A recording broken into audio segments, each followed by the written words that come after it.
বন্যায় ভাসছে ফেনী। অতিবৃষ্টি আর ভারতের পানি দিয়ে ডুবছে বাংলাদেশ। বাংলাদেশের বন্যা পরিস্থিতি ভয়াবহ। যতই সময় যাচ্ছে বন্যার পরিস্থিতি ততই ভয়ঙ্কর রূপ ধারণ করছে।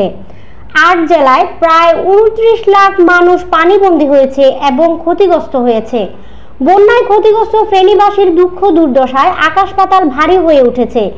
ফেনীতে অনেক মৃত্যুর খবর পাওয়া গেছে। ধীরে ধীরে ফেনীর বন্যা পরিস্থিতির অবনতির দিকে যাচ্ছে। উপজেলা পর্যায়ে বন্যা পরিস্থিতি খুবই শোচনীয়। বিশেষ করে ফেনী জেলার ছাগলনাইয়া উপজেলার মানুষের ভোগান্তির শেষ নেই।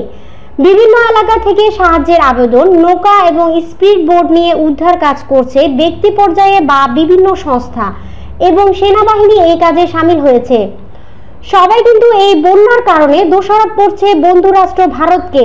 না জানিয়ে আকস্মিকভাবে বাঁধ খুলে দেওয়ার কারণে পূর্ব প্রস্তুতি ছাড়া মানুষ পড়ে যায় বিপাকে। অনেকে জানতে পারল না বন্যার এই ভয়াবহতা সম্পর্কে। আকস্মিক বন্যা ঘরবাড়ির সাথে সাথে মানুষের স্বপ্ন আশা সব ভাসিয়ে নিয়ে গেল। ফেনীর মহিপাল থেকে টাউন হল পর্যন্ত বুক সমান পানি আস্তে আস্তে নামতে শুরু করেছে। ফেনী শহরের প্রবেশদ্বার এই মহিপালে পানির ভয়াবহতা ছিল ঊর্ধ্বগতি। গতকাল পর্যন্ত পানি স্বাভাবিক থাকলেও আবার নতুন করে পানির গভীরতা ও ঘনত্ব বাড়তে শুরু করেছে।